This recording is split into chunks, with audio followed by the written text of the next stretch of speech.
असे 105 नगरसेवक यांनी आज महायुतीचे उमेदवार संजय मंडलिक यांना पाठिंबा देण्याचा निश्चय केलेला आहे। मुख्यमंत्री महोदय दोन्ही उमेदवारांचे अर्ज भरण्यासाठी कोल्हापूरमध्ये दाखल झालेले होते आणि लाखोंच्या संख्येनं नागरिक आज रस्त्यावर आबालवृद्ध, महिला, ज्येष्ठ, युवक मोठ्या संख्येनं आज या रॅलीच्या स्वरूपात जाऊन आज दोन्ही उमेदवारांचा अर्ज भरलेला आहे आणि आजच ही सगळी गर्दी बघितल्यानंतर निकाल घोषित झालाय म्हणायला हरकत नाही। स्पेशियस, लक्झुरियस, सगळं मिळेल अगदी मनासारखं। बटू बिल्डर्स यांचा नवीन गृहप्रकल्प गृहलक्ष्मी रचना।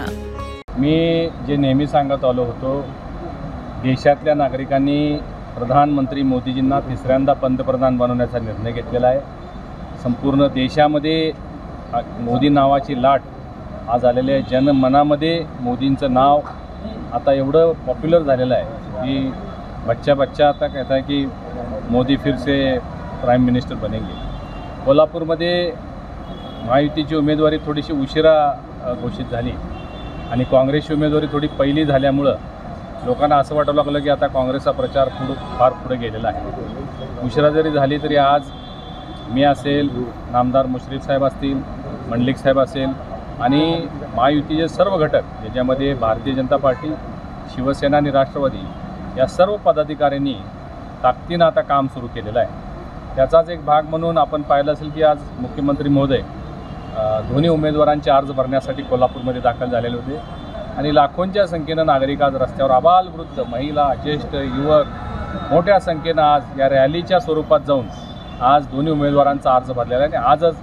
ही सगळी गर्दी बघितल्यानंतर निकाल घोषित झाला आहे म्हणायला हरकत नाही। आज संध्याकाळी कोल्हापूर शहरातील माजी असे असणारे नगरसेवक ज्यांनी या प्रत्येक वॉर्डामध्ये काही ना काही आपले योगदान दिलेलं आहे, ज्यांचं लोकमत आहे, लोकप्रियता आहे, असे 105 नगरसेवक यांनी आज महायुतीचे उमेदवार संजय मंडलिक यांना पाठिंबा देण्याचा निश्चय केलेला आहे। याच्यामध्ये 12 माजी महापौर आहेत, ते भारतीय जनता पार्टीचे आहेत, शिवसेनेचे आहेत आणि राष्ट्रवादीचे आहेत। या सर्व नगरसेवकांनी आज पाठिंबा दिल्यामुळं शहरामध्ये एक जे वातावरण निर्माण केलं जात होतं, इथं काँग्रेसच्या उमेदवाराला अधिक मतदान मिळेल, या 105 नगरसेवकांच्या पाठिंब्यामुळं संजय मंडलिक कितीतरी पुढं आघाडी घेतील असा मला विश्वास आहे।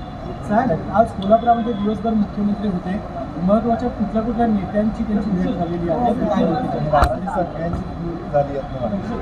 आज सुरुवातीलाच पहिला जो मास्टर स्ट्रोक दिला तो म्हणजे सन्माननीय आमदार आवाडे साहेबांच्या घरी ते गेले आणि आवाडे साहेबांना घेऊन ते रॅलीमध्ये आले। त्यामुळे हातकणंगलेच्या उमेदवारीबाबत एक जो संभ्रम होता तो संभ्रम दूर झाला आणि धैर्यशील मानेसुद्धा आता प्रचंड मताधिक्याने निवडून येतील अशी परिस्थिती निर्माण झाली आहे। रॅलीच्या नंतर रॅलीच्या पश्चात प्रतापसिंह जाधव साहेबांच्या घरी ते भेटले। त्याच्यानंतर समरजित घाडगे साहेब जे आमचे भारतीय जनता पार्टीचे नेते आहेत, त्यांच्या घरामध्ये 1 तास 1.5 तास बऱ्याच विविध तालुक्यातल्या नेतेमंडळींना भेटत होते आणि त्याच्यानंतर शिर्ली या ठिकाणी माजी आमदार माधुराव माडिक यांनाही ते भेटले, त्यांचाही आशीर्वाद घेतलेला आहे आणि त्यांना या दोन्ही जागांना आशीर्वाद देण्यासंदर्भात आज विनंती मुख्यमंत्री महोदयांनी केली। खूप सारे लोकप्रतिनिधी शिर्लीमध्ये सुद्धा जवळजवळ 2 तास माननीय मुख्यमंत्री शिर्लीमध्ये उपस्थित होते आणि खूप सारे नेते आज तिथे सुद्धा त्यांना भेटलेले। अशाच नवनवीन अपडेट पाहण्यासाठी आमच्या KK न्यूज चॅनेलला सबस्क्राईब करा।